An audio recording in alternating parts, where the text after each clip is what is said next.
स्वागत है बच्चों आपके अपने चैनल हिंदी पाठशाला पर। मैं सोनिका रावत। बच्चों आज हम पढ़ेंगे कक्षा 6 की पाठ्य पुस्तक वसंत से पाठ 3। बच्चों यह है पाठ 3 नादान दोस्त।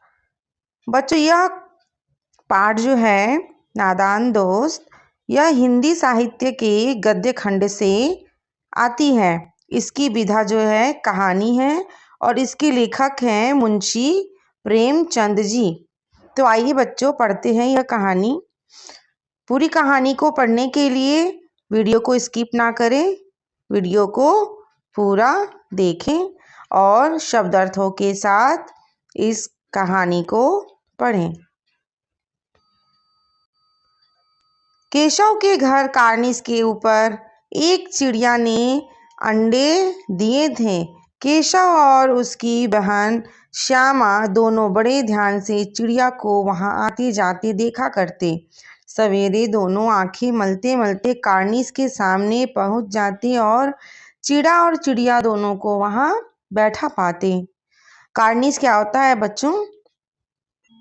जैसा कि आप इस चित्र में देख रहे हैं, ये कार्निस है। ये खिड़की के ऊपर जो छोटा सा छज्जा टाइप का बनाया जाता है, जिससे कि बारिश के वक्त खिड़की से पानी अंदर की ओर नहीं जाता है, तो इसे ही कार्निस कहते हैं। कार्निस पर चिड़ा और चिड़िया ने मिलकर घोंसला बनाया था और उस पर अंडे दिए थे। कार्निस के सामने पहुंच जाते और चिड़िया दोनों को वहां बैठा पाते। उनको देखने में दोनों बच्चों को न मालूम क्या मजा मिलता। दूध और जलेबी की सुध भी न रहती थी। सुध का शब्दार्थ है बच्चों कि होशो हवास ना होना। दोनों के दिल में तरह तरह के सवाल उठते। अंडे कितने बड़े होंगे, किस रंग के होंगे, कितने होंगे, क्या खाते होंगे, उनमें से बच्चे किस तरह निकल आएंगे, बच्चों के पर कैसे निकलेंगे, घोंसला कैसा होगा। लेकिन इन बातों का जवाब देने वाला कोई नहीं। जब वह चिड़िया को अपने कार्निस के ऊपर घोंसला बनाकर उस पर आते जाते देखते तो उनके मन में यह सारे सवाल उठते थे कि अंडे कैसे होंगे, क्या खाते होंगे, कितनी संख्या में अंडे होंगे, घोंसला कैसा होगा। लेकिन इन बातों का जवाब देने वाला कोई नहीं था। क्यों? क्योंकि न अम्मा को घर के काम धंधों से फुर्सत था, न बाबूजी को पढ़ने लिखने से। दोनों बच्चे आपस ही में सवाल जवाब करके अपने दिल को तसल्ली दे लिया करते थे। दोनों बच्चे कौन हैं? केशव और श्यामा, जो कि दोनों भाई और बहन हैं। श्यामा कहती, क्यों भैया, बच्चे निकलकर फुर से उड़ जाएंगे। केशव विद्वानों जैसे गर्व से कहता, नहीं री पगली, पहले पर निकलेंगे, बगैर परों के बेचारे कैसे उड़ेंगे। पर का अर्थ है बच्चों पंख। बिना पंखों के चिड़िया कैसे उड़ेंगे, उसके बच्चे कैसे उड़ेंगे। श्यामा ने कहा, बच्चों को क्या खिलाएगी बेचारी, मीन्स उनकी माँ। केशव इस पेचीदा सवाल का जवाब कुछ न दे सका। केशव को कुछ इस बात का समझ नहीं आया, तो उसने कुछ भी जवाब नहीं दिया। इस तरह 3-4 दिन गुजर गए। दोनों बच्चों की जिज्ञासा दिन दिन बढ़ती जाती थी। अंडों को देखने के लिए वे अधीर हो उठते थे। उन्होंने अनुमान लगाया कि अब जरूर बच्चे निकल आए होंगे। बच्चों के चारे का सवाल अब उनके सामने आ खड़ा हुआ। इसी प्रकार सवाल जवाब करते करते 3-4 दिन गुजर गए और उनकी जिज्ञासा मीन्स उनके अंदर के प्रश्न, उनकी जानने की इच्छा को जिज्ञासा कहते हैं। तो उनकी जिज्ञासा दिन पर दिन बढ़ती जाती थी। वह अंडे को देखने के लिए अधीर हो उठते थे। मतलब कि उनकी जो धैर्यता थी वह खत्म हो रही थी, उनका धीरज नहीं हो रहा था कि वह अब इंतज़ार कर पाएं। तो उन्होंने अनुमान लगाया कि अब ज़रूर बच्चे निकल आए होंगे। बच्चों के चारे का सवाल अब उनके सामने आ खड़ा हुआ। चारे का अर्थ है खाना, जो कि बच्चे जो चिड़िया खाती हैं उनको ही उसको चारा कहते हैं। चिड़िया बेचारी इतना दाना कहाँ पाएगी कि सारे बच्चों का पेट भरे। गरीब बच्चे भूख के मारे चू चू करके मर जाएंगे। तो बच्चे कहते हैं कि बेचारी चिड़िया इतना दाना कहाँ से लाएगी, सारे बच्चे का पेट कैसे भर पाएगी। और गरीब बच्चे, गरीब कहने का अर्थ है कि जब वो दाना नहीं पाएंगे तो वह गरीब हो गए। तो बच्चों की मनस्थिति यही बता रही है कि जो चिड़िया और चीड़ा है वह गरीब है, क्योंकि वह दाने का इंतज़ाम नहीं कर पाएंगे और बच्चे जो हैं चू चू करके मर जाएंगे। इस मुसीबत का अंदाज़ा करके दोनों घबरा उठे। दोनों ने फैसला किया कि कार्निस पर थोड़ा सा दाना रख दिया जाए। श्यामा खुश होकर बोली, तब तो चिड़ियों को चारे के लिए कहीं उड़कर ना जाना पड़ेगा। तो केशव ने कहा, नहीं, तब क्यों जाएंगी, जब कार्निस पर दाने का व्यवस्था कर दिया जाएगा तब क्यों जाएंगी वह दाना ढूंढने के लिए। तो श्यामा ने कहा, क्यों भैया, बच्चों को धूप न लगती होगी। एक नए प्रश्न श्यामा के मन में जन्म ले लिया था। केशव का ध्यान इस तकलीफ की तरफ न गया था। बोला, जरूर तकलीफ हो रही होगी, बेचारे प्यास के मारे तड़पते होंगे, ऊपर छाया भी तो कोई नहीं। आखिर यही फैसला हुआ कि घोंसले के ऊपर कपड़े की छत बना देनी चाहिए। पानी की प्याली और थोड़े से चावल रख देने का प्रस्ताव भी स्वीकृत हो गया। दोनों बच्चे बड़े चाव से काम करने लगे। श्यामा माँ की आंख बचाकर मटके से चावल निकाल लाई। केशव ने पत्थर की प्याली का तेल चुपके से जमीन पर गिरा दिया और उसे खूब साफ करके उसमें पानी भरा। अब चांदनी के लिए कपड़ा कहाँ से आए। चांदनी कहने का अर्थ है बच्चों, जो ऊपर से हम लोग आंगन में ढाकने के लिए इस्तेमाल करते हैं कपड़ा, उसको चांदनी कहते हैं। फिर ऊपर बगैर छड़ियों के कैसे तनेगी चांदनी। तो इतने सारे कार्यक्रम करने के लिए केशव और श्यामा तत्पर हो गए थे। दोनों ने अपने अपने कार्य के लिए अपनी अपनी चालाकियां लगाना शुरू कर दिया था। केशव बड़ी देर तक इसी उधेड़ बुन में रहा। आखिरकार उसने यह मुश्किल भी हल कर दी। श्यामा से बोला, जाकर कूड़ा फेंकने वाली टोकरी उठा लाओ, अम्मा जी को मत दिखाना। श्यामा, वह तो बीच से फटी हुई है, उसमें धूप न जाएगी। केशव ने झुंझलाकर कहा, तू टोकरी तो ला, मैं उसका सुराख बंद करने की कोई हिकमत निकालूंगा। हिकमत मीन्स मैं कोई रास्ता निकालूंगा। तो उस फटी हुई टोकरी में एक कूड़ा फेंकने वाली टोकरी में एक सुराख था, जिससे कि उसमें से धूप अंदर की ओर जाती, जो कि चिड़ियों को परेशान करती। तो उसने कहा कि मैं इसका कोई उपाय निकालूंगा जिससे कि टोकरी का सुराख बंद हो जाए। उस सुराख को बंद करने के लिए केशव ने क्या किया। केशव ने उसके सुराख में थोड़ा सा कागज ठूस दिया और तब टोकरी को एक टहनी से टिकाकर बोला, देख, ऐसे ही घोंसले पर उसकी आड़ कर दूंगा, तब कैसे धूप जाएगी। श्यामा ने दिल में सोचा, भैया कितने चालाक हैं। अब पार्ट 2 आता है बच्चों, भाग 2 में। गर्मी के दिन थे, बाबूजी दफ्तर गए हुए थे। अम्मा दोनों बच्चों को कमरे में सुलाकर खुद सो गई थी, लेकिन बच्चों की आंखों में आज नींद कहाँ। अम्मा जी को बहलाने के लिए दोनों दम रोके आंखें बंद किए मौके का इंतजार कर रहे थे। ज्यों ही मालूम हुआ कि अम्मा जी अच्छी तरह से सो गई, दोनों चुपके से उठे और बहुत धीरे से किवाड़ को खोला और छिटकिनी नीचे करके बाहर निकल आए। अंडों की हिफाजत की तैयारी में लग गए।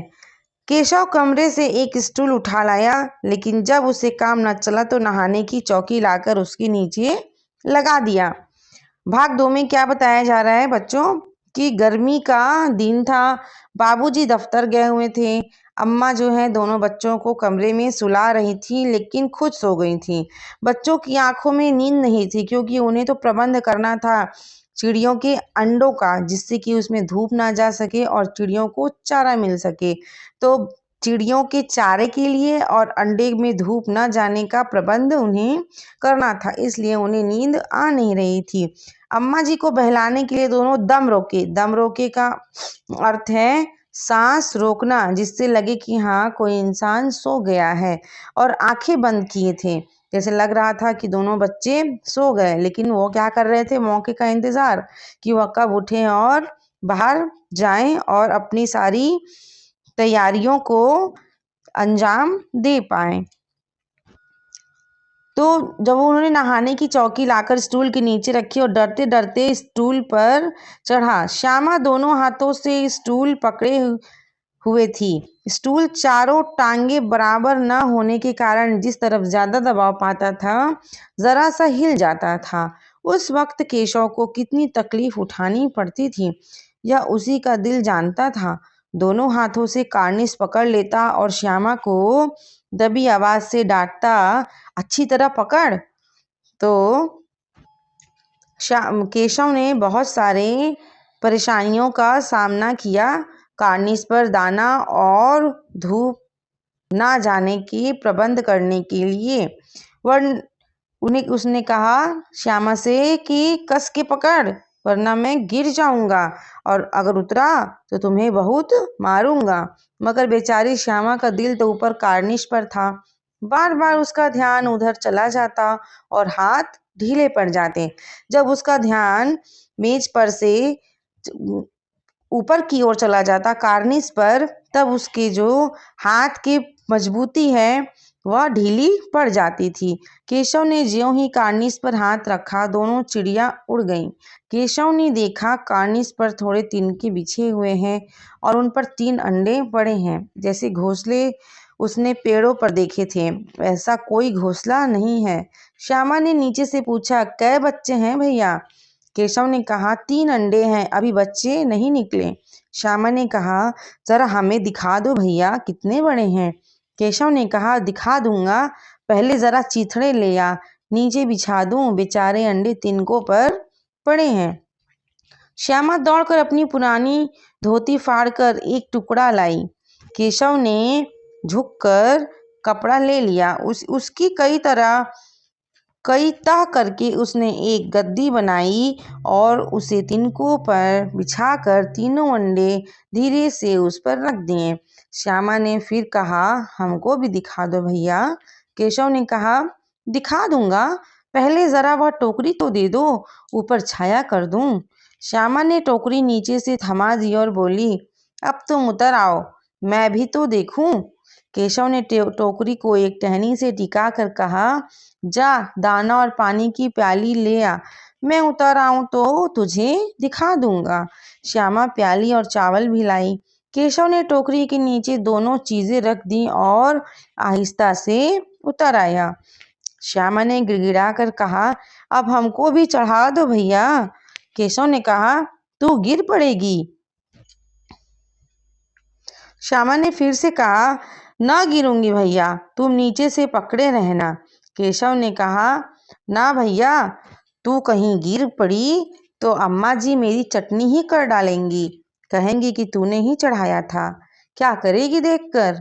अब अंडे बड़े आराम से हैं, जब बच्चे निकलेंगे तो उनको पालेंगे। दोनों चिड़िया बार बार कार्निश पर आती थी और बगैर बैठे ही उड़ जाती थीं। केशव ने सोचा, हम लोगों के डर से नहीं बैठती। स्टूल उठाकर कमरे में रखाया, चौकी जहाँ की थी वहाँ रख दी। प्रबंध करने के लिए जितने सारे सामान लाए गए थे उनको उनकी जगह पर पहुंचा दी गई थी। श्यामा ने आंखों में आंसू भरकर कहा, तुमने मुझे नहीं दिखाया, मैं अम्मा जी से कह दूंगी। केशव ने कहा, अम्मा जी से कहेगी तो बहुत मारूंगा, कह देता हूँ। श्यामा ने कहा, तो तुमने मुझे दिखाया क्यों नहीं? केशव ने कहा, और गिर पड़ती तो 4 सर न हो जाते? 4 सर होने का अर्थात कि सर फट जाते, फटकर 4 भाग हो जाते। तो श्यामा ने कहा, हो जाते तो हो जाते, देख लेना, मैं कह दूंगी। इतने में कोठरी का दरवाजा खुला और माँ ने धूप से आंखों को बचाते हुए कहा, तुम दोनों बाहर कब निकल आए? मैंने कहा न था कि दोपहर को न निकलना। किसने किवाड़ खोला? किवाड़ केशव ने खोला था, लेकिन श्यामा ने माँ से यह बात नहीं कही। उसे डर लगा कि भैया पिट जाएंगे। केशव दिल में कांप रहा था कि कहीं श्यामा कह न दे। अंडे न दिखाए थे, इससे अब उसको श्यामा पर विश्वास न था। श्यामा सिर्फ मोहब्बत के मारे चुप थी, या इस कसूर में हिस्सेदार होने की वजह से इसका फैसला नहीं किया जा सकता। शायद दोनों ही बातें थीं। तो श्यामा ने केशव को बचा लिया था, क्योंकि जब अम्मा जी ने प्रश्न किया कि किवाड़ किसने खोली है, तो श्यामा ने कोई भी जवाब नहीं दिया, क्योंकि इन सारे कार्यक्रम में श्यामा ने भी अपने हाथ बटाए थे और इसीलिए उसने कुछ भी नहीं कहा। और वह अपने भाई से बहुत ही प्रेम करती थी और सोच रही थी कि उसके भाई की माँ के द्वारा पिटाई न हो जाए। इसकी वजह से श्यामा चुप थी। माँ ने दोनों को डांट डपट कर फिर कमरे में बंद कर दिया और आप धीरे धीरे उन्हें पंखा झलने लगी। अभी सिर्फ 2 बजे थे। बाहर तेज लू चल रही थी। अब दोनों बच्चों को नींद आ गई थी। माँ ने फिर से दोनों बच्चों को अंदर किया और पंखा झलने लगी। अभी सिर्फ 2 बजे थे। 2 बजे दोपहर। बाहर तेज लू चल रही थी। लू कहने का अर्थात होता है बच्चों गर्म तेज हवा, जो कि मई महीने में चलती है, उसे ही लू कहते हैं। अब दोनों बच्चों को नींद आ गई थी, क्योंकि उन्होंने सारी व्यवस्थाएं कर दी थी जो कि चिड़िया को चाहिए थी, इसलिए उन्हें नींद आ गई थी। अब है बच्चों भाग 3। कहानी के भाग 3 में क्या कहा जा रहा है? कहा जा रहा है, 4 बजे यकायक श्यामा की नींद खुली। किवाड़ खुले हुए थे। वह दौड़ी हुई कार्निस के पास आई और ऊपर की तरफ ताकने लगी। टोकरी का पता न था। संयोग से उसकी नज़र नीचे गई और वह उल्टे पांव दौड़ती हुई कमरे में जाकर जोर से बोली, भैया अंडे तो नीचे पड़े हैं, बच्चे उड़ गए। एकाएक श्यामा की नींद 4 बजे खुलती है, ठीक 2 घंटे बाद। किवाड़ खुले हुए थे, मीन्स दरवाजे जो हैं वह खुले हुए थे। वह दौड़ी दौड़ी कार्निस के पास गई और ऊपर की ओर देखने लगी। उसने देखा तो टोकरी वहां पर नहीं थी। टोकरी का कोई भी पता नहीं था। तो झटके से उसकी नज़र नीचे की ओर गई और वह उल्टे पांव दौड़ी, मीन्स कि बहुत तेजी से अपने भाई के पास दौड़ कर गई और कहा, भैया अंडे तो नीचे पड़े हैं, बच्चे उड़ गए। केशव घबरा कर उठा और दौड़ा हुआ बाहर आया तो क्या देखता है कि तीनों अंडे नीचे टूटे पड़े हैं और उनसे कोई चूने की सी चीज बाहर निकल आई है। पानी की प्याली भी एक तरफ टूटी पड़ी है। जब केशव को घबराहट हुई यह बात सुनकर, तब वह दौड़ते हुए बाहर आया और तीनों अंडे नीचे टूटे हुए उसे पड़े दिखे। तो और उसमें से एक चूने की जैसी, मीन्स वाइट चीज, एक वाइट लुब्रिकेंट टाइप का होता है। अंडे में एक योक होता है और एक वाइट होता है। एक वाइट बाहर की ओर निकल रहा था और पानी की प्याली भी एक तरफ टूटी पड़ी थी। उसके चेहरे का रंग उड़ गया। सहमी हुई आंखों से जमीन की तरफ देखने लगा। श्यामा ने पूछा, बच्चे कहाँ उड़ गए भैया? केशव ने करुण स्वर में कहा। अंडे तो फूट गए। श्यामा ने कहा। और बच्चे कहाँ गए? केशव ने कहा, तेरे सर में, देखती नहीं है अंडों में से उजला उजला पानी निकल आया है, वही तो 2-4 दिनों में बच्चे बन जाते। माँ ने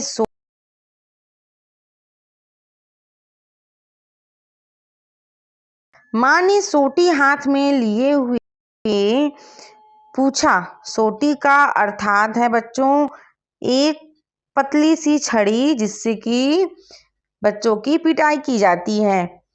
तो हाथ में लिए हुए पूछा, तुम दोनों वहां धूप में क्या कर रहे हो? श्यामा ने कहा, अम्मा जी, चिड़िया के अंडे टूटे पड़े हैं।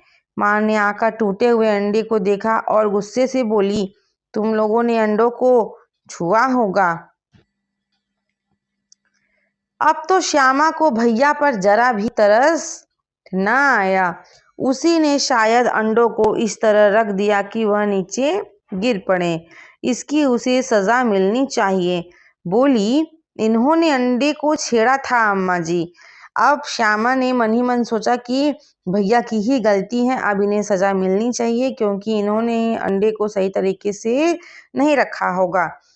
तो उसने अम्मा जी से उनकी शिकायत लगा दी।